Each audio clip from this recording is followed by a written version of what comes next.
Hello and welcome to the Long View with me, Jon Jordan. So today we're playing Oz Broken Kingdom, which is a game from Nexon M, which is the mobile US mobile arm of Nexon, which is a Korean, Japanese, free-to-play, mainly PC publisher.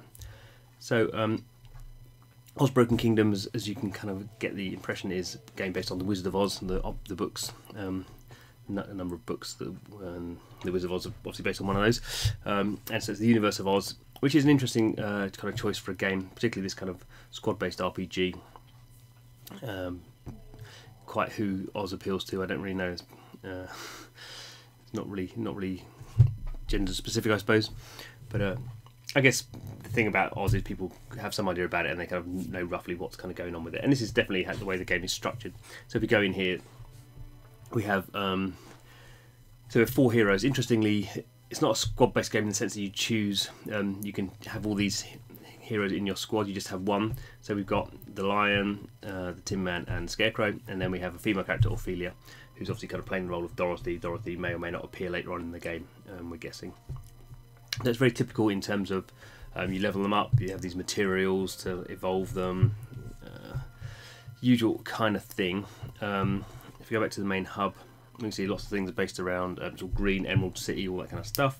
So the hard currency in the game is emeralds. We can see this kind of like tree, wavy tree thing with a timer underneath it. Every 24 hours we get some free emeralds. There's a look at the top as well. We get there's energy, so 28 energy units, and there's soft currency as well, which I've got 71,000 of. So this is about day 7, maybe, since I've been playing this. So we can go into, there's 2 kind of main kind of things. There's the campaign, so we go through this door for the campaign. And we can see, so I've played through Munchkin Town. So you basically just go through, it's very typical, you kind of 3-star stuff. If you 3-star stuff, you can see who the enemy is, you can see the possible treasure. I can just raid it because I've 3-starred it, so raiding it is just effectively getting the treasure stuff. So you can see here, if that level I got some XP, some essence, the soft currency, a key. So keys, some things are locked off with keys, and this defensive stance thing. So how the game actually works is very much like Clash Royale. So go back to the Emerald City, and we can see here, go back to our heroes, and there is a kind of character class. There's colours, so different colours beat different other kind of colours, that kind of rock paper scissors stuff. But go to see Ophelia. Now can we do it from here? No. So we need to go into abilities. So abilities are let's go to Ophelia. So we can see here, these at the bottom of the screen that she has 6, 7 that she can equip at any one time. Basically like a card system for, not for characters, but a card system for attacks. So we can see here, here is the Shadow Step Tincture. I can level this up. You see it's a self-cast, heals, small heal, and you get some evasion as well. So using up soft currency to do that, I'm collecting, as I'm going through the game, I'm collecting effectively cards to level them up. And also we can see here there's a whole bunch of ones, say this one, Inborn Constitution. I've not found the card yet, so I can't actually use this. So the kind of the metagame part of the game is while you're leveling up the characters to a degree, the main thing is using their kind of offensive and defensive characteristics. So you have a whole bunch of effectively a deck, and then you can only choose a certain number of the cards in your overall deck or inventory. Only a certain number of those can go into your deck. So 7, and you can see there's also a mana system. So you see the numbers in purple on the side are you get a certain amount of mana, and that's how you can play the cards. So enough of that. So quickly go into the reward system. So this is how it works. So we can see here down the bottom of the screen there's coins you get. So there's some coins that are specific to characters. So there's the Ophelia coin. We can see the contents. So it's very similar as we expect from an RPG now. Common, uncommon, rare, epic. Those are the characteristics. And if you spend some currency to get 200 emeralds to get this, we'll get a certain number of these ranks of cards. But we can't obviously say what we're going to get. This is what they call a gacha system. So gacha is kind of from Japan, and it's kind of a random system, but within kind of certain limits. So I've got some of these coins. So this is a bronze one. You get one of these every day. worth it and quite easy to get. So we can see here skip, so skip to see what we've got. So we've got Back Alley Blades, which is one for Ophelia. We've got False Lance, which I think is for... are they all for Ophelia actually? Looks like it. I've got another one. And I have to buy one. Another one. I've got a silver one, which is a high grade one. So I get some high grade stuff here. So I've learned that, skipped through. So you can see you've got like defensive stance for the Tin Man, Nickel Plate for Tin Man, and King of the Beasts for the Lion. Okay, so that's the kind of meta game. That's how the monetization works. There's also a gem crafting thing I don't think I'm doing at the moment, where you craft up gems, and you can go into... this is what we were looking at before, the gems, so you can attach different gems as you evolve them up. You can see with Ophelia we've evolved her and we've got an extra slot, so as I evolve her up I open up more slots, and she's got a rare ruby and she's got 65 health on that, and she's got a rare topaz and she's gained 3 speed. So we can see kind of how those attributes work. Just quickly going to do something in the campaign. So in the countryside now. Okay, we're here. So we can see here the enemies we're going to face. So we're going to face green and red rats and a saber-toothed tiger. Green, basically green and red. So we can see at the bottom of the left, we basically want probably a blue. We want a blue character. A blue character will do better against red characters, or get a red character they'll do better against green characters. There's more green characters, so maybe the green character. We don't really want a yellow character, which is the lion, because there'll be a kind of class performance hit, because the green enemies will do better against him. So probably say we go for red. So the red is the Tin Man. So we can edit his loadout. That's what we saw before. There's probably some things. So yeah, we won some of these cards. Some of these are equipped, so I probably want to go and upgrade those, because they're cards I've actually got equipped in my deck. So that's good. So the other ones that are flashing. There's a new one here, Nickel Plate. So Nickel Plate polishes yourself to a mirror sheen and makes you ready for battle. So increases your defense. It's quite a good card because it's 0 mana, so you can always play it. But I'm not going to go into that at the moment. Anything else? Shoulder Bash, no, it's not equipped. Okay, so we're kind of okay with that, I think. So battle, we're going to use 3 energies units. So here we go. So see, it's only the Tin Man. I've not got any guys helping me. You can see the bottom of the middle of the screen. At the bottom it says there's 2. So I've basically got 2 mana units I can play. So the cards that are flashing are the ones I can play. What I'm going to do in this case is, because I think this is what all games kind of should have an auto system. So an auto system just means the AI test takes over. So we'll switch auto on and we'll do it at fast speed. So the point of this is, maybe if I chose to do it myself, I would do slightly better, perhaps. I mean, actually the AI seems pretty reasonable in this game, I've noticed, better than some other ones. But it's just the speed of doing it, really. Yeah, the point of these games is always the balance between the meta game and the gameplay. And as you get further into the game, when you start off, you kind of want to understand how it works, so you want to play it yourself. But very quickly, I always find if there's no auto, I just want to play the auto. If I want to, I can always, if I've got time, I can always go back and play things kind of slowly, or if there's a kind of something I'm getting stuck on. You can see here he's kind of zooming through these guys, so it's all going well. And now we've got how we're doing. Actually, it's not going very well. I'm going to lose. So maybe I should go into doing it not automatically, but I'm losing so badly there that probably he was the wrong character to choose. So we can see here, don't give up yet. I can give up, or I can use some hard currency to get a revive. I'm just going to give up. So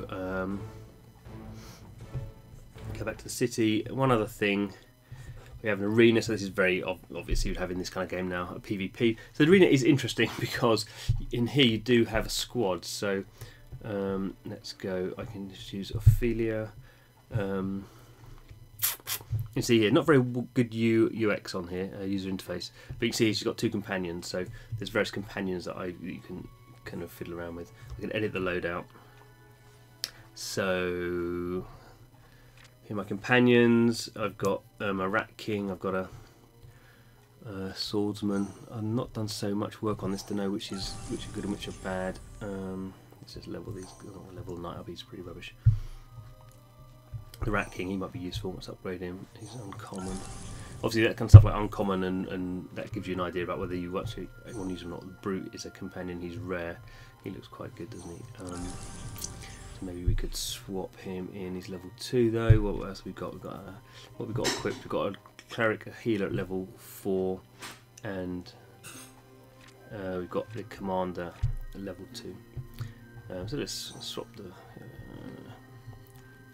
Let's swap the brute in then for the commands. There it goes. Yeah, okay. So there we go. Confirm loadout, and it goes going to the battle.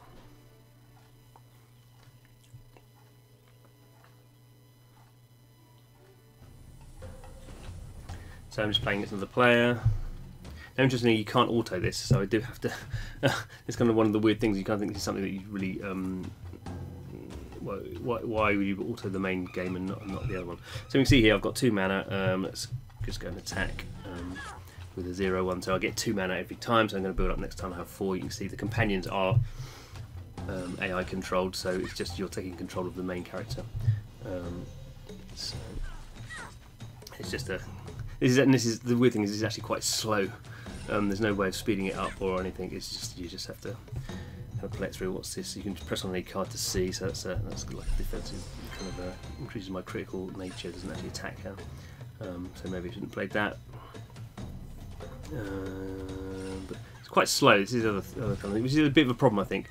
I kind of think in these kind of games, if you are kind of into this kind of stuff, you're probably playing a few of these games, which certainly I am, and I don't really want to go into this arena and just have to play, you know, even like 3 minutes.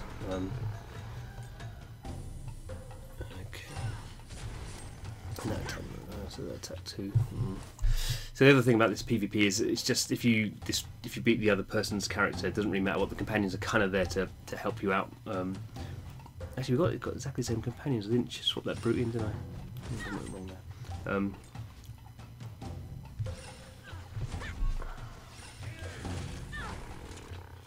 But anyway, yeah. So the arena stuff to me seems a little bit could be improved, I think. What should I do? Maybe I need to look at my card deck. I haven't got a lot of 4s, have I? So I'm going to have 4 next time, and nothing really that I can play that's very strong. And I died, I lost anyway, okay, so there we go. Defeated. So I'm not in the guild, you can see they're just at the bottom of that. So guild's probably the next thing I'll have a look at. So I also want to play a game for a little bit before I get anywhere to guilds. So there we are with the Osbroken Kingdom. I think this is a kind of interesting kind of nugget there. I think it's very nicely put together. The one thing I do kind of think is there's just the focus is a bit odd in the sense of you haven't got the. It'd be quite nice. I doubt it will happen later on in the game if you can have more than one hero, if you can actually have a squad of heroes.